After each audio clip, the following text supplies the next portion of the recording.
Last year, the board had to make a choice to stay from within, and what I've learned with Modesto City is it is a very traditional, very, not close, but not in a negative sense, but very traditional, small town in a big city, and yet the board took a risk to go outside that, outside their organization, and to be able to bring me in. So I thank them for that courage, and also the success we've had this year is certainly a great part of their decision making as well. So the presentation today, I want to talk about really three things, but really for the purpose of trying to ground you in your thinking around what do you see that we need to do in Modesto City Schools to make it the best place that it can be. Not only is one of the largest employers of our county, but it is the largest school within our county educating our kids.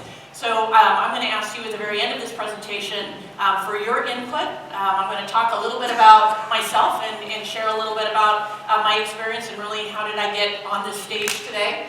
And then also highlight some of the accomplishments from this last year, but really for the purpose of grounding you and understanding really where we're moving. And then lastly, I'm going to ask for your input. So first, a little bit about myself. Some of you have seen this slide because I used this slide last year in my welcoming presentations.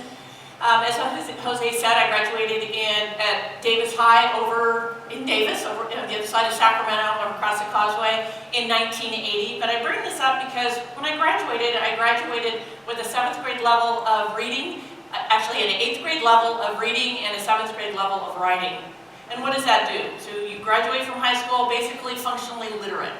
And you go over to Sac City College, because that's where I was going to go, because everybody goes to college after high school, or at least that's what had been shared with me, and I couldn't read the book. So I opened up the book and I couldn't read it. So what do you do there? You take 4 years at Sac City to be able to get the skills you need to be able to then move on to the 4-year university. But I share this because from that time it really grounded me in really speaking for the student who was in the back of the room that was quiet. I was always the shy one. I'm actually very much of an introvert. Being on stage, this is not my comfortable zone, although I know it's part of the work and part of the message.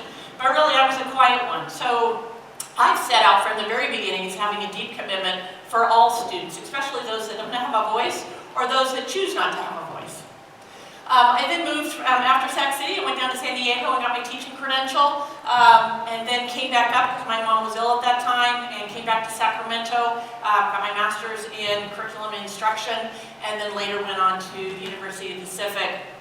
Really looking, one, for my admin credential, but really focusing on the studies of leading change. How do you lead change in a large organization? Modesto City Schools has 29,000 kids and 4,000 employees. How do you create change in those conditions? And so really UOP helped me and supported me in my understanding about leading large-scale change. Destination District. My vision and the vision for, I believe, what we need to do for Modesto City is to create Modesto City Schools as the destination district in Stanislaus County because we are so large. So what is a destination district? Destination district, from the perspective of parents, they work to ensure that their kids are educated within their neighborhood schools, and we have high quality education systems, and we are creating a conditions for our kids where they can either be college and or career ready by the time they walk across the stage, that we have 100% graduation rates, that kids are engaged, they want to come to school, they're part of the system, they're part of the process. And also as an employer, it's a place where when kids get out of college, they want to come back to Modesto City, where your neighbors and your friends and your families, you suggest that Modesto City Schools is the place to be employed either as a bus driver or as a teacher or as an administrator, that we are the place that you want to be. So in working with this, we've got to be able to change and tweak some of the things that we're doing now to be able to create this destination district, and you'll hear about this as we move forward. So I have the next 3 slides on accomplishments from last year. So this is just some of the many accomplishments from last year, but really last year I took the time myself, along with the Board of Education and Cabinet, which are the top level executive leaders, to really listen to folks, to get out and talk. What is it that our schools need? and where is it that you would like to see the district to move toward. And some of that showed up this year, or this last year. First, we started with redesigning our mission, our vision, and our goals, so we are all very directly aligned. I heard early on from multiple people within our system is that there wasn't a focus. Each year there was something different. They didn't know what they were striving for other than educate kids, but we really needed a tightly aligned focus. So our goals provided us this. This took hundreds and hundreds of people and hours to be able to create the goals that we have. And then we also did a reorganization of the district office. How do we provide supports for our schools, which is the next one? How do we provide direct supports to our schools so our teachers have what they need to do their best job each and every day? Because at the end of the day, at 7:30, at 8 o'clock, it is the teacher in front of those kids. And what conditions do they have so they can do their best job? And so we really worked to redesign the support services. We created a system where teachers and principals were able to get data just by getting on their computer and harvesting it rather than asking for reports. We had growth in our standardized test scores. We had vast improvements in our labor negotiations with both CSEA and MTA. I came in and I heard from the very beginning that this is a tumultuous relationship. You're not going to be able to build a relationship with these folks. I believe we have a very strong relationship because without them, we cannot create a destination district. If we don't bring our teachers and our staff along, it doesn't matter what goals we have, what board we have, what superintendent we have, it's not going to move forward without a strong relationship with your labor partners. We passed the bond, D&E, and we started to work this summer. In fact, $17 million worth of summer work. And thank you to you all, for those of you that voted for D&E for the elementary school district. That was a heavy lift. We heard from our parents that they really wanted all-day kinder, and we opened all-day kinder starting this last month for all of our kindergartners in the system, and we also added additional transition kindergarten classes in our system. We increased after-school programming. Any student that wants after-school program, no longer are they on the list. Last year we had hundreds and hundreds of kids waiting on the list. We do not have any waiting lists at this point. We've increased collaboration days. This piece is the point where we know our best learning is when we learn from each other. That's why you all are sitting at tables and you're talking to one another, and I'm going to learn from you as you provide me some ideas. Here we added 26 days for teachers to get together on Wednesdays, and some of you might see that when folks were having minimum days on Wednesdays, but that's a critical piece. In the United States, we don't have built-in collaboration days like many other countries do in the world, where teachers get together and build lessons together, and they're far more successful than we are here in the United States.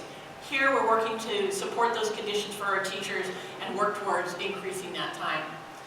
Raptor is a safety system for all of our schools. If you went into any of our schools right now in this next half hour, whatever, you would have to check in through this system. So every single person that comes onto campus is now checked in, and is checked in against a database. So we know that if you're on Megan's list or any of the lists that highlight that you have been in danger or you have any sort of legal issues, then that's flagged, and we have protocols for that. We had universal lunch at 32 of our schools. That means that every single child has the opportunity to eat and not worry about do they have the money or do they have to say that they are low income at all, so 32. And then also we had a large-scale summer program, lunches. We adopted 3 curriculums, one science, social science, and then we're piloting in elementary school and junior high a math curriculum. This next one is a 0.5 professional development incentive. What is this? We worked with our union partners to provide the conditions for our teachers to get professional development in the area of curriculum and instruction and assessment and culturally responsive teaching practices and others. So teachers and actually all staff, all 4,000, of our employees have the opportunity to participate in 6 hours of professional development, and as a result of that, they get a 0.5% on their salary. So there's an incentive for them to have professional development, but there's also, that professional development will also serve our organization as a whole because we're rising up their intellectual capacity. In order to be able to do this, we had to open up and design a professional development department, which is new for this year. So this professional development department is made up of all of our instructional coaches and an associate superintendent that is overseeing the workshops and the development of those workshops so we can provide that to our teachers and our staff. We heard from the community last year that, and some of you probably have heard the same thing, is that our adult education really needed additional work, and so we're working to build that out this year.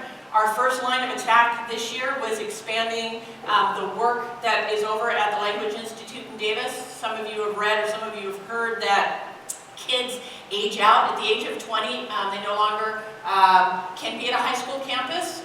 So all the way through that time, what we did for the kids that were unable to complete their diploma or their language acquisition skills, we built a program at the adult school so the kids that aged out of the Language Institute have the opportunity to still get their diploma and their language acquisition and workforce development skills and cultural navigation and community navigation. And we started that actually just this last week for 3 of the kids that aged out last year. There was a total of 5 that aged out, and 3 of them decided to continue on to be able to get that diploma. There's a lot of work that needs to be done there, and we will continue to build on that program as we build out also opportunities for adults in our community. And then lastly, the digital device at all of our junior highs. All of our junior highs and high schools now are one-to-one. Each student has a computer in their hand, and they're working in their classrooms with computers. You know, in order to be able to become a destination district, we have to keep kids and students at the center of what we do in our decision making, and what we do each and every day. Every student matters, every moment counts. So from the time that the student gets picked up at the bus, it's how are we greeting that child? How's the teacher greeting that child? How is the yard supervisor greeting that child? Every single minute matters, all the way from the minute they get on the bus to the minute they leave their after-school program. And we believe in that. Part of my leadership and part of my decision making, when it comes down to a conflict or it comes down to a hard decision, the question is, what's right for the student and the family? And then we have to bring the adults. So at the center is our kids. What I'd like from you, so I've talked a little bit about our accomplishments. Some of these accomplishments are grounded in what we learned last year that the community wanted. The extended kinder, the after-school programming, the need for professional development, and that's something that really came loud and clear from our union partners and our teachers and such. But that's the lens that I had last year. Thinking through what we've had, the accomplishments we've had last year, and thinking through really the vision for Modesto City, and many of you have been here your whole lives, and you've been here many, many years. What do we need to think through, and what do we need to do as we move forward this year and the next year? What are those things that you're hearing from your neighbors, from your husbands, your wives, your kids? What are you hearing that is an obstacle or a barrier to Modesto City becoming the destination district in Stanislaus County? So I'd like to learn from you. What I'd like, there's a piece of paper on your table. If you could identify a lead, if you could complete these 2 questions. One, in thinking about Modesto City Schools developing into a destination district, what do you believe we should consider adding? What more do we need to add? What do we need to modify? What are some of those things that have been in the system that, you know, if you just tweaked it a little bit, it would really, really go well? Let's talk about the robotics over at Bayer. If we expanded that out to other schools. So that would be a modification. It's keeping something that we like, maybe expanding it. Right? Or, you know, what should we adjust? We have the programs out at Enox that also mirrors the robotics. So, because it's STEM-based, what can we adjust to that to be able to make it the most dynamic program there is? You all have different ideas on that, and I'd like for you to have identify a lead and share your ideas with me. With that, thank you very much for having me this morning, and I look forward to hearing seeing what you have in your sheets. Thank you.